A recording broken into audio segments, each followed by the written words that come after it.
ఓం. ఇది కేవలం ఒక కథ కాదు, ఒక శాశ్వత సత్యం ముగింపు ఇది. మానవ రూపంలో భూమిమీదకు వచ్చిన శ్రీమహావిష్ణువు తన లీలను ముగించే ఘట్టం. ఆలోచించండి, విజయం సాధించిన తర్వాత కూడా ఆనందానికి బదులుగా అంతులేని వేదనను అనుభవించిన ఒక ధర్మమూర్తి గాథ ఇది. మనమిప్పుడు రామాయణంలోకి, దాని చివరి అత్యంత కరుణారసభరితమైన అధ్యాయంలోకి అడుగుపెడుతున్నాం. అదే ఉత్తరకాండ. ఇది జస్ట్ జరిగిన సంఘటనల లిస్టు కాదండి. ధర్మానికి, ప్రేమకు, ఆఖరికి త్యాగానికి మధ్య జరిగిన ఒక పెద్ద సంఘర్షణకు అక్షరరూపం. ఒక్కసారి మాటలు వినండి. ఇవి కేవలం ఒక రాణిపడుతున్న బాధ కాదు. అగ్నిలో పుట్టి, అగ్నితోనే శుద్ధి చేయబడి, చివరికి అదే సమాధం వేసిన నిందల అగ్నికి ఆహుతైన ఒక దైవస్వరూపం యొక్క గుండె ఘోష ఇది. ఈ ఒక్క మాటతోనే మనకు అర్థమైపోతుంది ఉత్తరకాండ అసలు స్వరూపం ఏంటో.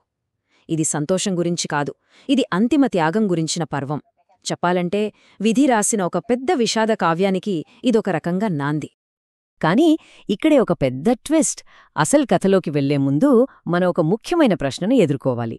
తరతరాలుగా మనల్ని ఇంతలా కదిలిచ్చిన ఈ ఉత్తరకాండ అసలు వాల్మీకి మహర్షి రాశారా, లేకపోతే ఇది తర్వాత ఎవరైనా చేర్చిన కల్పన? ఎందుకంటే గరికపాటి నరసింహారావు గార్లాంటి ఎంతోమంది పండితులు ఇది ప్రక్షిప్తం అని, అంటే తర్వాత కావాలని చేర్చిన భాగమని చాలా గట్టిగా వాదిస్తున్నారు. వాళ్ల వాదన ప్రకారం చూస్తే అసలీ కథే లేదు. సరే, ఈ విశ్లేషణలో మనం ఏం చేద్దామంటే ఈ కాంప్లికేటెడ్ ఇష్యూని స్టెప్ బై స్టెప్ అర్థం చేసుకుందాం. ఫస్ట్, ఉత్తరకాండ చుట్టూ ఉన్న ఈ హిస్టారికల్ వివాదమేంటో చూద్దాం. ఆ తర్వాత స్ట్రెయిట్గా కథలోకి వెళ్ళి రాముడు ఎదుర్కొన్న ఆ ధర్మసంకటం, తర్వాత వారసుల రాక, ఆ తర్వాత సీతారాముల అంతిమ త్యాగం, ఫైనల్గా ఈ మొత్తం కథ మనకిచ్చే లెగసీ ఏంటి అనేది లోతుగా చూద్దాం. రైట్. ముందుగా ఈ వివాదం అసలు ఎక్కడ మొదలైందో చూద్దాం. చూడండి, ఇది కేవలం ఏదో అకాడమిక్ డిబేట్ కాదు. ఇది ఏకంగా రామాయణం యొక్క ఆత్మకు సంబంధించిన ప్రశ్న. ఎందుకంటే దీన్ని బట్టే రాముడి క్యారెక్టర్ను, సీత చేసిన త్యాగాన్ని మనం ఎలా అర్థం చేసుకోవాలి అనేది డిసైడ్ అవుతుంది. ఈ వివాదంలో మనకు రెండు సైడ్స్ కనిపిస్తాయి.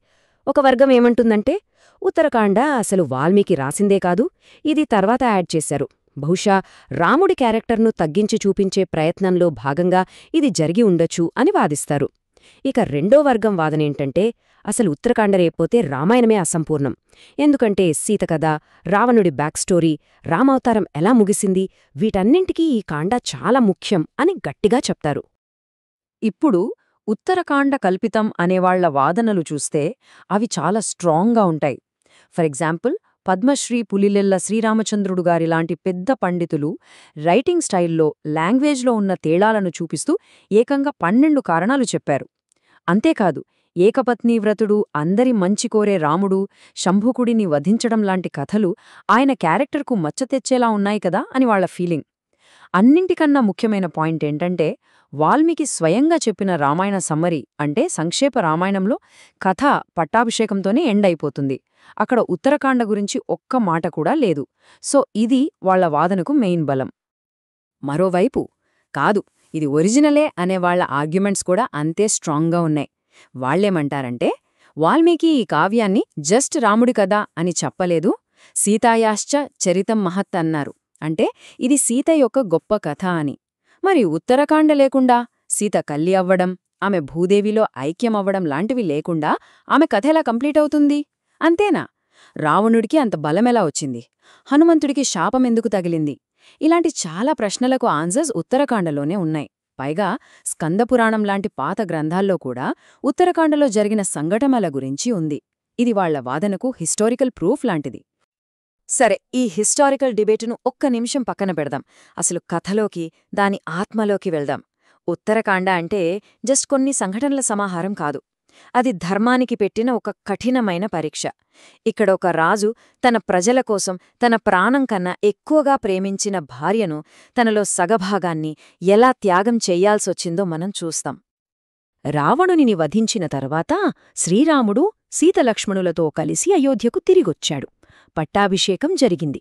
అప్పటినుంచే ఆయన పాలనలో అయోధ్య ఒక స్వర్ణయుగాన్ని చూసింది. అంటే అకాల మరణాలు లేవు, జబ్బులు లేవు, దొంగతనాలు అస్సలే లేవు. ప్రతి ఒక్కరూ ధర్మంగా, సంతోషంగా ఉన్నారు. అదే మనం చెప్పుకునే నిజమైన రామరాజ్యం. అంత శాంతి, శ్రేయస్సు, న్యాయం. అయితే అంతా బావుంది అనుకుంటున్న ఆ స్వర్ణయుగంలో ఒక చిన్న విషపు చుక్కబడింది. ఎక్కడో ఒక సామాన్య చాకలివాడి నోటినుంచి వచ్చిన మాట, రావణుడి దగ్గరున్న సీతను రాముడు మళ్ళీ చేర్చుకున్నాడు, నేను మాత్రం అలా చెయ్యను అని. ఆ మాట ఒక చిన్న గుసగుసగా మొదలై దావానలంలా అయోధ్య అంతా పాకిపోయింది.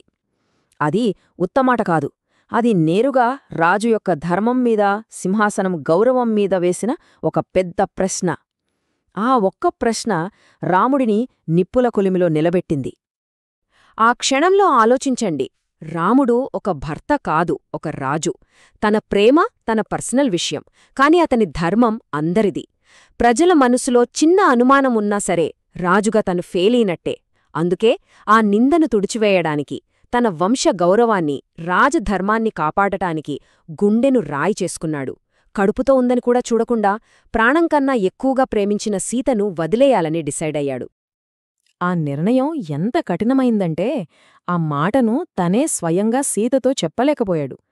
తీర్థయాత్రలకు వెళ్తున్నామని చెప్పి ఏ పాపం తెలియని సీతను అడవికి తీసుకెళ్లి వదిలేసి రమ్మని లక్ష్మణుడికి చెప్పాడు. గంగానది ఒడ్డున వాల్మీకి ఆశ్రమం దగ్గర్లో లక్ష్మణుడు ఆ చేదు నిజాన్ని సీతకు చెప్పినప్పుడు ఆమె గుండె ముక్కలైపోయింది. బహుశా రామాయణంలోనే అత్యంత బాధాకరమైన సీన్ ఇదేనేమో. ఇప్పుడు కథ అయోధ్యలోని రాజమహల్ నుంచి అడవిలోని ప్రశాంతమైన ఆశ్రమానికి షిఫ్ట్ అవుతోంది. ఇక్కడ విధి తన ప్లాన్ను వేరే విధంగా అమలుచేసింది. రాముడు వదిలేసుకున్న వారసత్వం ఇక్కడ అడవిలో మౌనంగా పెరుగుతోంది. వాల్మీకి మహర్షి ఆశ్రమంలో సీతాదేవి తన బాధనంతా దిగమింగుకుని తన కడుపులో పెరుగుతున్న పిల్లల కోసం బతకడం స్టార్ట్ చేసింది. అక్కడ ఆమె ఒక మహారాణి కాదు, ఒక తపస్విని, అన్నింటికీ మించి ఒక తల్లి. తన శక్తిని, తన గౌరవాన్ని ఎవరికీ చూపించకుండా నిశ్శబ్దంగా నిలబెట్టుకుంది. ఆమెకు ఆశ్రయమిచ్చింది వాల్మీకి మహర్షి. ఆమెకు పుట్టిన కవలలకు లవ, కుష అని పేరు పెట్టింది కూడా ఆయనే. ఆ పిల్లలకు వాల్మీకి మహర్షి ఒక తాత మాత్రమే కాదు, ఆయనే వాళ్ల గురులు. వేదాలు, శాస్త్రాలు, యుద్ధ విద్యలు అన్నీ నేర్పించారు. అన్నింటికన్నా ముఖ్యంగా ఏం చేశారంటే తను రాసిన రామాయణ మహాకావ్యాన్ని మొత్తం వాళ్లకు పాట రూపంలో నేర్పించారు. అంటే వాళ్ల నాన్న కథను, వాళ్లమ్మ పడిన బాధను వాళ్లకే తెలియకుండా వాళ్ల గొంతుతోనే పాడించారు. కొంతకాలం గడిచింది. శ్రీరాముడు అశ్వమేధయాగం మొదలుపెట్టాడు. ఆ యాగం జరిగే చోటికి వాల్మీకి తన ఇద్దరు శిష్యులైన లవకుశులను తీసుకెళ్లారు. అక్కడ వేలమంది రాజులు, ఋషులు కూర్చున్న సభలో ఆ ఇద్దరు పిల్లలు రామాయణాన్ని పాడటం మొదలుపెట్టారు. వాళ్ల గొంతులోని తీయదనానికి, ఆ కథలోని బాధకు సభ మొత్తం కట్టిపడేసినట్టయిపోయింది. ఎప్పుడూ సీతను తలుచుకుంటూ బాధపడే రాముడు కూడా ఆ పాటకు పూర్తిగా లీనమైపోయాడు. ఆ పిల్లల ముఖాలు అచ్చం తనలాగే ఉండటం, వాళ్ల పాటలోని టాలెంట్ చూసి రాముడు వాల్మీకినడిగాడు. అప్పుడు తెలిసింది అసలు నిజం, వాళ్లు సీత కొడుకులని. తన సొంత పిల్లలని తెలుసుకున్న ఆ క్షణం ఆయన గుండె ఒకేసారి ఆనందంతో, మరోవైపు చెప్పలేనంత పశ్చాత్తాపంతో నిండిపోయింది. ఆలోచించండి, తన సొంత విషాద కథను తన కన్న బిడ్డల నోటితోనే వినడం కన్నా పెద్ద శిక్ష ఇంకేముంటుంది? అయితే పిల్లలు కలిశారు కదా అని కథ హ్యాపీగా ఎండవలేదు. విధి రాసిన ఫైనల్ యాక్ట్ ఇంకా మిగిలే ఉంది. ఇదే ఉత్తరకాండకు క్లైమాక్స్. ఎక్కడ మనుష్యుల సంబంధాలు, ఎమోషన్స్ అన్నీ దాటి రెండు దివ్యమైన ఆత్మలు తమ అవతారాన్ని ముగించే టైం వచ్చింది. కొడుకులను యాక్సెప్ట్ చేసినా ప్రజల మనసులో ఉన్న అనుమానాన్ని పూర్తిగా తీసేయడం కోసం రాముడు ఇంకొక్కసారి సభ ముందు తన పవిత్రత నిరూపించుకోమని సీతను అడిగాడు. వాల్మీకి స్వయంగా సీతను సభకు తీసుకొచ్చారు. ఆమె ఎంత పవిత్రురాలో తానే సాక్ష్యం అని కూడా చెప్పారు. ఆ నిండు సభలో సీత ఎవ్వరివైపూ చూడలేదు. రాముడివైపు కాదు, ప్రజలవైపు కాదు.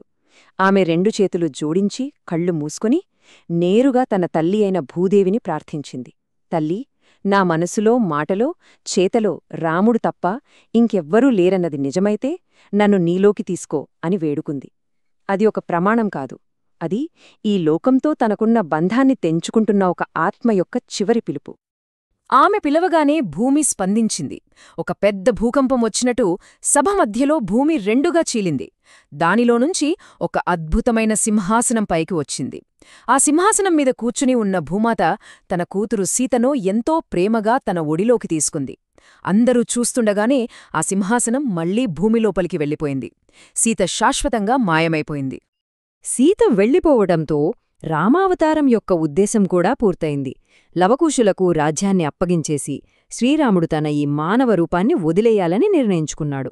తన తమ్ముళ్లతో భక్తులతో కలిసి పవిత్ర సరయోనది దగ్గరికి వెళ్లాడు. ఆ నదిలోకి నడుచుకుంటూ వెళ్లి యోగమాయలో తన శరీరాన్ని వదిలేసి వైకుంఠంలో తన అసలు రూపమైన శ్రీమహావిష్ణువుగా మళ్లీ వెలిగిపోయాడు. సరే, ఇప్పుడు మళ్లీ మనం మొదట్లో వేసుకున్న ప్రశ్నకు వద్దాం. ఉత్తరకాండ నిజమా అబద్ధమా అన్న డిబేట్ను పక్కన పెడితే అసలీ కథ మనకి ఏం నేర్పిస్తోంది? దీన్నుంచి మనం తీసుకోవాల్సిన లెగసీ ఏంటి? ఉత్తరకాండ నిజంగా జరిగిందా లేదా అన్న చర్చలు ఎప్పటికీ జరుగుతూనే ఉండొచ్చు. కానీ దానిలోని ఫిలసాఫికల్ వాల్యూను మాత్రం ఎవ్వరూ కాదనలేరు. ధర్మం అంటే ఎంత కఠినంగా ఉంటుందో, డ్యూటీ కోసం పర్సనల్ హ్యాపీనెస్ను ఎంతలా వదులుకోవాలో ఈ కథ చాలా ధైర్యంగా చూపిస్తుంది. రాముడి బాధ, సీత త్యాగం ఇవి మన జీవితంలో ఎదురయ్యే ఎన్నో నైతిక పోరాటాలకు ఒక అద్దంలాంటివి. అందుకే ఇది హిస్టారికల్గా నిజమా కాదా అన్నదానికంటే అది మనకిచ్చే మెసేజే చాలా గొప్పది. ఈ పవిత్రమైన గాథ ఇలా ముగుస్తుంది. కాని సీతారాముల కథకు ఎప్పటికీ ముగింపులేదు. వాళ్ల ప్రేమ, వాళ్ల త్యాగం, వాళ్ల ధర్మం తరతరాలుగా మనందరికీ దారి చూపిస్తూనే ఉంటాయి. వాళ్ల కథే ఒక శాశ్వతమైన ధర్మమార్గం. ఈ విశ్లేషణను ఒక ఆన్సర్తో కాకుండా ఒక ప్రశ్నతో ముగిద్దాం. ప్రేమలో, ఆనందంలో, సుఖంలో కనిపించేది ధర్మమా, లేకపోతే కఠినమైన త్యాగంలో, చెప్పలేనంత బాధలో బయటపడేదే అసలైన ధర్మమా? ఈ ప్రశ్నను ఉత్తరకాండ మనందరి ముందు పెడుతుంది. దీని గురించి మనలో ప్రతి ఒక్కరూ ఆలోచించుకోవాలి.